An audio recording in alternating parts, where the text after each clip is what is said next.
Hello and welcome to Sophie & Co. I'm Sophie Shepard-Natze. Paul Hellyer served as the Canadian Minister of Defense in the 1960s, shaping the country's armed forces for years to come.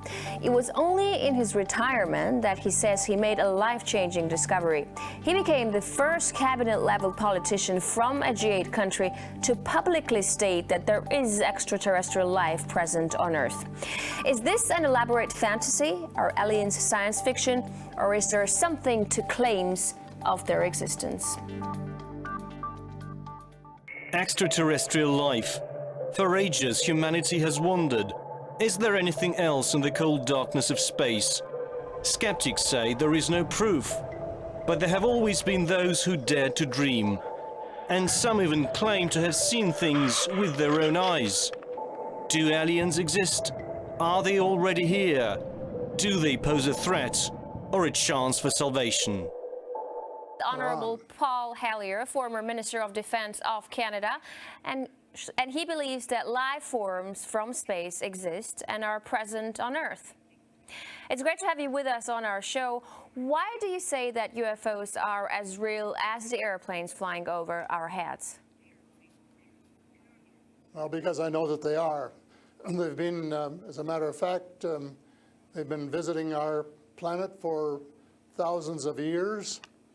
And one of the cases that would interest you most, if you give me 2 or 3 minutes to answer, is during the Cold War, 1961, there were about 50 UFOs in formation flying south from Russia to across Europe.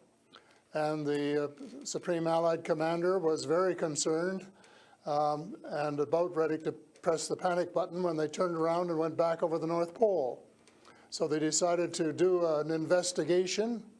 And they investigated for 3 years, and they decided that with absolute certainty that 4 different species at least, had been visiting this planet for thousands of years.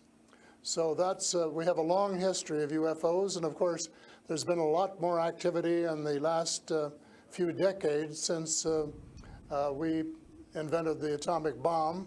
And they're very concerned about that and the fact that we might use it again. And because the whole cosmos is a unity, and it affects not just us, but other people in the cosmos, they're very much afraid that we might be stupid enough to start using atomic weapons again, and this would be very bad for us and for them as well. So no serious scientist has ever publicly confirmed evidence of an encounter with extraterrestrials. Why would scientists not confirm the facts if they exist? I'm afraid they must go out of their way not to find out. Because if they did, you know, even 10% of the amount of research I've done in the last 8 years, they would be as convinced as I am. I mean, they could do it even faster. Might take them a little longer when they didn't have a military background. But there are so many wonderful books that tell these stories, and they've been authenticated. The sightings have been authenticated by more than one witness, and also by radar. And they have landed in various places around the world, including Russia. There's a famous case there. I can't remember the name of the place, but it was widely reported at the time. A man wrote a book about it, and then the French bought the book rights so that it wouldn't be circulated around. There's just so much evidence. If anybody will take the time off to do a little bit of research and study. But people just are, you know, some people are interested and will take the time, and the others just say, oh, you know, it's just fantasy. Mm-hmm. But since I've been public on this subject, I get, probably 3 or 4 emails a week from all over the world from people who have actually witnessed sightings. And some of them who have actually been on the ships, and some of them who have actually been transported to another planet. And so this information is not, you know, it is top secret in a way that the governments aren't talking about it. But if you listen to the whistleblowers and the people who have worked in the industry and who know what is going on, there is just a lot of information out there and it doesn't take very long to get your hands on it.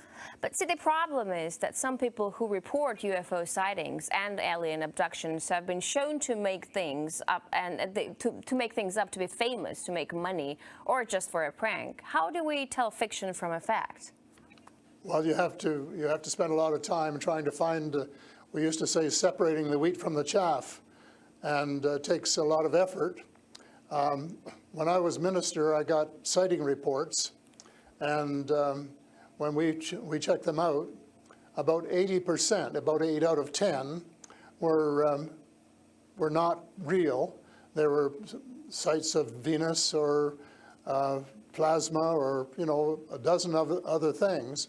But there were 15 or 20% for which there was no explanation, and they were the genuine unidentified flying objects. These things go way back.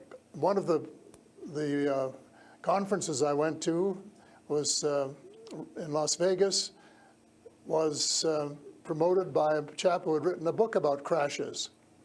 And there were dozens and dozens and dozens of them, and many of them very, very well authenticated, so that it would be impossible to read all of that evidence and not to come to the conclusion that these vehicles were real. Have you ever had your own encounter with aliens? Not encounter with aliens, no. I have seen a UFO about 120 miles north of Toronto over Lake Muskoka, where I have a cottage.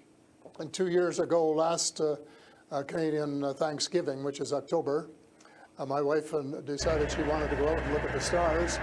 So I'm not much of a night man, but I put on my cap and went out with her. And she looked into the eastern sky and said, "There's a star." And I turned around the other way and I said, "Oh, there's a much brighter one over here." And she looked, and it was. And we watched it until our necks almost broke for about 20 minutes. And it was definitely a UFO, because it could change position in the sky by 3 or 4 degrees in 3 or 4 seconds. And I checked out, there were no satellites that could do that. The space station wasn't going by, and it isn't able to move that fast anyway. And there was no other explanation except that it was the real thing.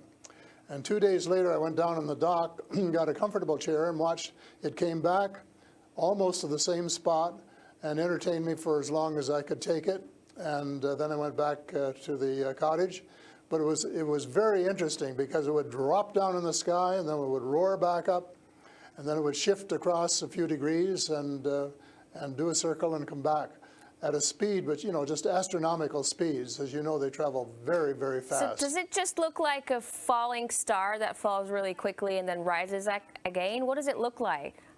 Well, it just looked like a star. It just looks like a star. Right. And I don't know if you're a person who's ever read the Bible or not, but I think the Star of Bethlehem is one of God's flying saucers. Mm-hmm. But you also tell me that people write you emails, 3 to 5 emails a week, and they've actually been abducted, or they have encounters with the aliens. Do they actually tell you what these aliens look like? I mean, you know, everyone's interested. How would I know if I see an alien and if he abducts me? Well, the first question you have to ask is, how many species are there? And I used to think there were, you know, between 2 and 12. And Apollo astronaut Edgar Mitchell, who came to Toronto a few years ago and had dinner with us, agreed there was somewhere between 2 and 12. But the latest reports that I've been getting from various sources are that there are about 80 different species. And some of them look just like us, and they could walk down the street and you wouldn't know if you ran, you know, walked past one. And they're what we call the Nordic blondes, and also the tall whites, who are actually working with the United States Air Force in Nevada. They're able to get away with that. They had a couple of their ladies dressed as nuns went into Las Vegas to shop, and they weren't detected. And I have a friend who saw one of the men walking along the street, and somebody who would recognize that they were different, and he did. So there are those kind, and then there are the short grays, as they're called. And they're the ones that you see in most of the cartoons. Have very, very slim arms and legs, and they're very short, just a little over 5 feet. And they have a great big torso and a great big head and great big brown eyes. But they're different species, so you have to know that they're different species, and it's and know that they're all different. Mm-hmm. So if you saw the short gray, you'd certainly know that there was something up that you'd never seen before. But if you saw one of the Nordic blondes, well, you'd probably say, "Oh, I wonder if she's from Denmark or somewhere," So this species that you're describing, are they all different in terms of nice and mean? Are some of them nice and benevolent? Are others nasty? Or how are they? Are they good to people on Earth, or are they here to harm them? Well, it's a difficult question to answer because they have different agendas. And maybe all of us on Earth should have the same agenda, but you couldn't say maybe that Russia and China and the United States all had the same agenda at every turn, because they don't. And I would say that nearly all are benign, they're benevolent, they want to help us. There may be one or two species which do not. And that's one of the things I'm investigating at the moment, is to see who they are and what they're up to and what their agendas really are. All right, we're talking to Paul Hellyer, former Canadian Minister of Defense, who says extraterrestrial life forms exist and are present on Earth. We'll talk more about what they are and why they're here after a short break. Stay with us.